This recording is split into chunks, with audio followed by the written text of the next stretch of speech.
이 성경에 보면 참으로 대단하고 부러워할 만한 삶을 살아가는 사람들이 참 많이 있습니다. 그런데 반대로 참으로 기구한 인생을 살아가는, 그다지 닮고 싶지 않은, 그다지 그렇게 살아가고 싶지 않은 사람들도 참 많은데, 그 중에 대표적인 인물이 바로 오늘 본문에 등장하는 나오미가 아닐까 생각이 듭니다. 흉년을 피해 남편과 두 아들들을 데리고 하나님 모르는 땅, 이방인의 땅 모압으로 건너왔습니다. 이 고향을 떠나가는 것도 매우 큰 결심일 텐데, 더욱이 하나님 모르는 이방인의 땅으로 건너갔다라는 것은 매우 큰 결심을 해야만 비로소 가능한 일이었을 것입니다. 그리고 떠나올 때에 나름대로의 소망, 나름대로의 기대감이 분명 있었을 것입니다. 비록 앞으로의 일을 무조건 희망적으로 내다보고 장담할 수만은 없겠지만, 그래도 고향 버리고 모압 땅으로 간다라고 생각했을 때는, 결심했을 때는 적어도 흉년 때문에 배고픈 이 베들레헴보다는 그 모압 땅에서 배 줄이고 살지는 않겠다라는 나름의 계산이 있었기 때문에 이사를 결정하게 되었을 것입니다. 그래서인지 한동안은 그래도 살만했습니다. 비록 남편 먼저 떠나보냈지만 두 아들 장가 보낼 만큼 살 수 있었습니다. 큰 결심을 하고 고향 버리고 떠나온 곳에 대한 어느 정도의 보상은 되었을 것입니다. 이제 이대로 잘 살면 됩니다. 고향 버리고 떠나왔지만 두 아들 장가 보냈으니까 이제 손자 손녀들 보면서 남부럽지 않게 그저 욕심 부리지 않고 이 정도로만 살면 충분했습니다. 그런데 이게 무슨 날벼락입니까? 두 아들이 무슨 연유인지 모르지만 죽게 됩니다. 지병 때문인지 갑작스러운 사고 때문인지 이 소박하고 단란했던 평범한 한 가정이 졸지에 가장 비참한 가정이 되어버렸습니다. 큰 욕심 부린 것도 아닌데, 그저 남들만큼만 살고 싶었는데 새 과부만이 덩그러니 세상에, 이방 땅에 놓여졌습니다. 나오미 입장에서는 정말로 무심한 하늘이 되어버렸습니다. 그래도 사람이 마냥 죽으라는 법은 없나 봅니다. 하나님께서 자기 백성을 돌보셔서 양식을 주셨다라는 희소식이 고향으로부터 들려옵니다. 나오미는 더 이상 이곳에 있을 이유가 없었습니다. 남편도 없고 두 아들도 죽게 된 이 땅 얼마나 지긋지긋하겠습니까? 얼마나 거기서 더 살고 싶은 마음이 있었겠습니까? 그래서 이 땅을 이제는 떠나서 다시 고향으로 돌아가야겠다는 또 다른 큰 결심을 하게 됩니다. 그런데 돌아가려고 다시 계획을 하다 보니까 이 두 며느리가 너무나 눈에 밟히는 것이 아니겠습니까? 이방 땅에서 과부로 살아가는 그 비참한 인생, 나오미만큼 잘 아는 사람이 누가 있겠습니까? 나오미는 두 며느리를 똑같은 상황으로 몰아넣고 싶지가 않았습니다. 지독한 시어머니가 되고 싶은 마음은 조금도 없었습니다. 더 이상 자신과 같은 비참한 인생으로 두 며느리가 살아가는 것을 나오미는 결코 원하지를 않았습니다. 그래서 두 며느리에게 내 딸들아 돌아가라. 이제 나 있고 두 아들 있고 다 있고 너희들 희망 가지고 소망 가지고 살아가라고 두 며느리들을 보냅니다. 굳이 나를 따라오지 않아도 내가 너희를 원망하지 않겠다. 나도 너희를 이제는 여기서 인연을 끊자. 우리 사이좋게 여기서 헤어지자라고 그렇게 권면을 합니다. 설득을 합니다. 두 번의 설득 끝에 오르반은 결심하고 현실을 받아들이고 고향으로 돌아갑니다. 그런데 이 룻이 좀처럼 말이 듣지를 않습니다. 그래서 오늘 본문 15절에 보시면 나오미가 세 번째 이 룻에게 설득을 합니다. 15절에 보시면 나오미가 또 이르되 보라, 내 동서는 그의 백성과 그의 신들에게로 돌아가나니 너도 너의 동서를 따라 돌아가라 하니, 오르바처럼 고향으로 돌아가서 이제 좋은 남자 만나서 다시금 새로운 삶을 살라고 말합니다. 설득합니다. 그런데 현실 감각이 없는 것인지 너무 착하고 순진에 빠진 것인지 완강하게 설득하는 시어머니 나오미를 향해서 룻은 16절에서 17절에 보면 더욱더 완강하게 그 어머니의 설득을 부인합니다. 거절합니다. 16절을 보시면 룻이 이르되 내게 어머니를 떠나며 어머니를 따르지 말고 돌아가라. 강권하지 마옵소서. 어머니께서 가시는 곳에 나도 가고 어머니께서 머무시는 곳에서 나도 머물겠나이다. 어머니의 백성이 나의 백성이 되고 어머니 하나님이 나의 하나님이 되시리니 어머니께서 죽으시는 곳에서 나도 죽어 거기 묻힐 것이라. 만일 내가 죽는 일 외에 어머니를 떠나면 여호와께서 내게 벌을 내리시고 더 내리시기를 원하나이다 하는지라. 룻은 태생이 모압 여인입니다. 어릴 때부터 하나님에 대해서 듣고 가르침을 받고 하나님 믿는 사람 아니었습니다. 모압의 이방신 그모스에 대해서 듣고 가르침 받고 그모스 믿고 살아왔던 여인이었습니다. 그런데 그런 룻의 입에서 지금 놀라운 고백 하나가 터져 나오고 있습니다. 어머니를 따라 이스라엘로 베들레헴으로 가겠다는 정도가 아니라 어머니 하나님이 나의 하나님이 되겠다라는 놀라운 믿음의 고백, 신앙의 고백을 지금 룻이 하고 있는 것입니다. 룻이 어떻게 해서 이런 과감한 결단을 하게 되었는지, 이런 선택을 하게 되었는지에 대한 그 과정을 성경은 설명해 주지 않고 있습니다.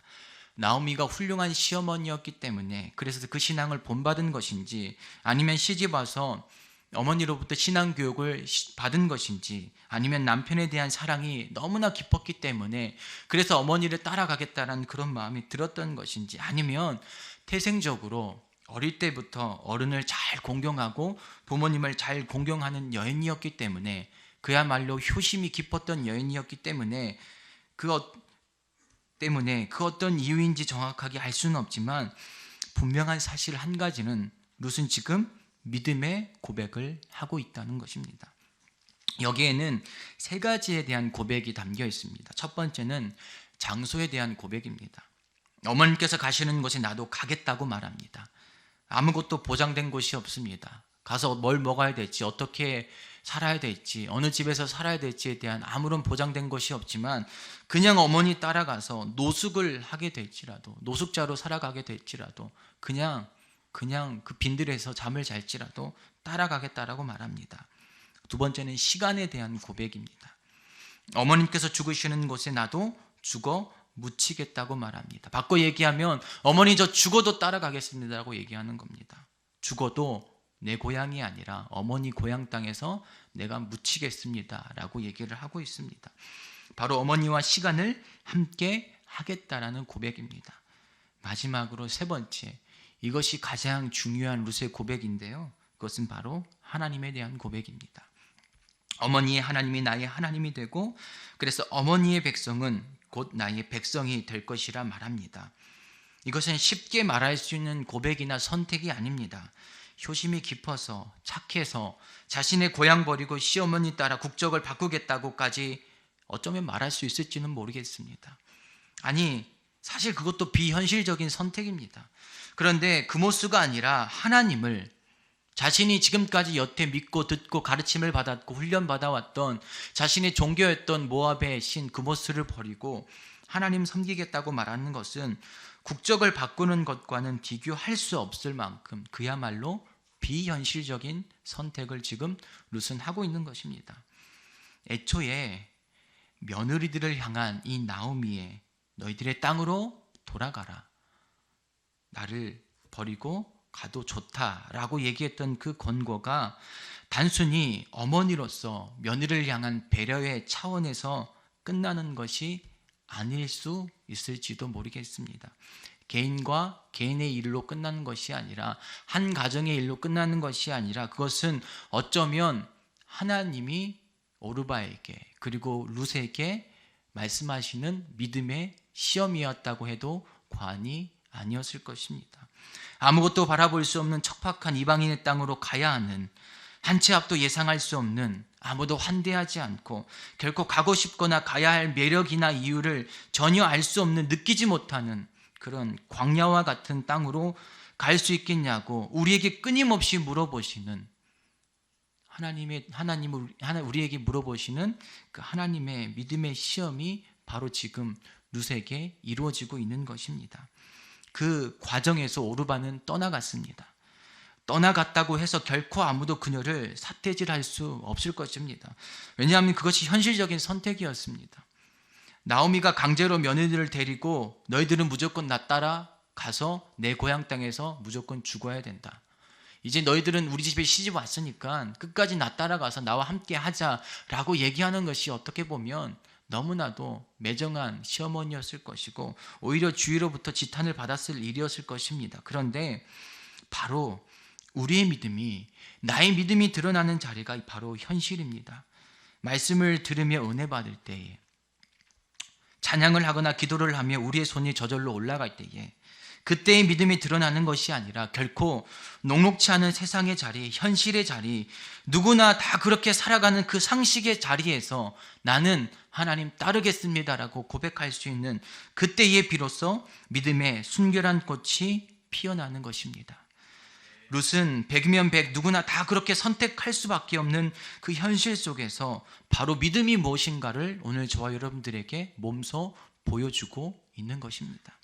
아무것도 보장되어 있지 않지만, 내게 눈에 보이는 이익 하나 발견할 수 없지만 경제적인 논리, 상식적인 논리, 사람들이 다 그렇게 살아가는 그 기준을 아무리 따져봐도 이것은 분명히 어머니 고향이 아니라 내 고향 땅으로 돌아가서 새로운 남자 만나서 새로운 가정 이루면서 얼마든지 소망 품고 살아갈 수 있는데, 그것이 지극히 합리적인 선택인데 룻은 그 모든 것들을 다 포기하고 어머니를 따라가고, 무엇보다 어머니의 하나님이 나의 하나님이 되겠다라는 믿음의 고백을 하면서 우리에게 믿음에 대해서 몸으로, 삶으로, 인생으로 보여주고 있는 것입니다. 이 믿음으로 시어머니와 함께 가겠다고 결단하는 룻에게 나오미는 아무것도 더 이상 말할 수가 없었습니다. 그래, 같이 가자. 네가 그렇게까지 얘기하는데 그래, 같이 가자. 같이 가겠다고 얘기하는 그 나오미의 마음속이 얼마나 힘들었겠습니까? 자신이 혼자 돌아가는 것도 그럴 텐데 아무것도 모르는 이 젊은 며느리 데리고 아무도 환대해주지 않는 자신의 고향으로 돌아가야만 하는 그 착잡한 마음을 누가 어찌 쉽게 이해할 수가 있겠습니까? 그런 나오미와 룻이 드디어 고향 베들레헴에 도착하게 되었습니다. 19절을 보시면요, 이렇게 기록하고 있습니다. 이에 그 두 사람이 베들레헴까지 갔더라. 베들레헴에 이를 때에 온 성읍이 그들로 말미암아 떠들며 이르기를 이가 나오미냐 하는지라. 베들레헴에 도착하자마자 온 성읍이, 모든 동네 사람들이 나와서 나오미를 보고 관심을 가집니다. 나오미 아니야? 그가 이전에 고향에서 어떤 존재였는지, 어떤 위치를 차지했는지 정확하게 알 수 없지만 그녀들이 돌아왔을 때에 모든 동네가, 온 성읍이 떠들며 그녀들에게 관심을 가질 만큼 이전에 나오미가 고향 땅에 살아갈 때에 꽤나 많은 사람들과 친분이 있었던 것 같습니다. 어쩌면 어느 정도 높은 위치에서 그렇게 많은 사람들과 영향력을 행사하면서 살아갔는지도 모르겠습니다. 그래서 아마 관심이 많았던 것 같습니다. 그런데 그런 사람들의 관심이 이제 나오미에게는 너무나도 불편합니다. 왜냐하면 자신의 행색이 볼품이 없기 때문입니다. 그 누구에게 쉽게 자신의 모습을 보여주기 싫었습니다. 너무나 초라하게 느껴지기 때문입니다. 그래서 사람들의 반응이 매우 싫습니다. 그래서 굳이 민감하게 반응하면서 자신의 이름을 나오미가 아니라 마라라고 불러달라고 요청합니다. 마라는 쓰다는 것입니다. 내 인생에 쓰다는 것입니다. 내 인생의 맛이 너무나도 쓰다는 것을 의미하고 있습니다. 스스로 자기 연민, 자기 비난에 빠졌습니다. 사람들이 관심을 가진 것만으로도, 사람들이 굳이 자신을 향해서 비난하지도 않았는데, 뭐라고 하지도 않았는데 관심을 가지기 시작하니까 그 관심 속에 비춰지는 자신의 모습이 너무 애처롭고, 스스로를 돌아보니까 너무나도 볼품없고, 스스로를 돌아보니까 너무나도 초라한 자신의 행색을 보고, 아무도 얘기하지 않았음에도 불구하고, 아무도 손가락질을 하지 않았음에도 불구하고 스스로를 비참하게 여기는 것입니다. 스스로를 그래서 비난하고 정죄하고 자기 비난, 자기 연민에 빠져 있는 것입니다. 심지어는 나오미는 하나님을 향해 섭섭함을 드러냅니다. 아니, 어쩌면 원망이라 해도 과언이 아닐 것입니다. 21절에 보면요, 나오미가 이렇게 고백합니다. 내가 풍족하게 나갔더니 여호와께서 내게 비어 돌아오게 하셨느니라. 여호와께서 나를 징벌하셨고 젓는 자가 나를 괴롭게 하셨거늘 너희가 어찌 나를 나오미냐 부르느냐 하느니라. 나오미가 고향 땅 떠나갈 때에 풍족하게 한보따리 챙겨들고 고향 땅 떠나갔습니까? 아닙니다. 1절에 보시면 분명하게 기록되어 있기를 흉년 때문이라고 얘기하고 있습니다. 먹을 것 없어서 먹을 것 하나 구할 흉년, 그만큼 지독한 흉년이 있었기 때문에 고향 땅까지 버리고 하나님 모르는 이방 땅으로 이사 갔다라고 그렇게 기록을 하고 있습니다. 풍족해서 간 게 아니라 배고파서 떠나갔던 것입니다. 그런데 나오미는 하나님 앞에 자신을 텅 비게 만드셨고 징벌하셨고 심지어 나를 괴롭게 만드신 분이 하나님이라고 원망합니다. 섭섭함을 드러냅니다. 불편함을 드러냅니다. 자신의 선택이었고 그래서 실패하였음에도 불구하고 하나님을 핑계 삼습니다. 잘 되면 내 탓이고 잘못되면 하나님 탓인 것이죠. 나오미는 지금 자존감이 바닥을 치고 있는 것입니다. 스스로에 대한 자기 연민이 바닥을 달리고 있는 것입니다. 그래서 하나님에 대한 소망 가지고 베들레헴으로 돌아왔는데 그래도 하나님께서 다시금 양식을 베푸셨다라는 기대를 가지고 하나님에 대한 믿음을 가지고 돌아온 것인데 돌아오자마자 느껴지는 관심 때문에 비참함을 느끼고 그 비참함, 자기 연민 때문에 결국은 하나님을 바라보는 신앙의 눈까지 왜곡되어져서 스스로 이 자기 연민에 빠져 있는 것입니다. 믿음으로 결단했는데 그래도 어느 정도 예상은 했는데 현실이 결코 만만치가 않는 것입니다. 그런데 이때 룻은 어떻습니까? 시어머니를 향해 사람들의 반응이 몰려 있습니다. 당연하겠죠. 나오미는 알고 있던 여인이었지만 그녀를 따라온 룻에 대해서 사람들은 몰랐을 것입니다. 더욱이 이방인의 행색을 하고 따라왔던 룻에게 누가 관심이나 가지겠습니까? 더욱이 이방인을 멸시하고 이방인과 그렇게 깊은 관계를 맺지 않는, 더욱이 틈만 나면 적대 관계를 가졌던 모압 땅에서 돌아왔던 그 룻에게 누가 하나 관심을 가졌겠습니까? 그런데 중요한 것 하나는 그의 시어머니조차 지금 그 룻을 돌봐줄 여력이 없다라는 것입니다. 따라는 왔는데, 그래도 어머니 따라왔는데 그 어머니조차 지금 자신의 몸 하나 마음 하나 챙길 여력이 없어서 지금 룻은 정말로 혼자가 되어버렸습니다. 그래서 22절에 보면요, 룻에 대해서 성경은 이렇게 기록하고 있습니다. 나오미가 모압 지방에서 그의 며느리 모압 여인 룻과 함께 돌아왔는데, 굳이 룻을 모압 여인이라고 기록하고 있습니다. 며느리라고 기록한 것이 아니라 며느리 모압 여인 룻이라고 기록하고 있습니다. 이제 룻에게는 현실이 시작된 것이죠.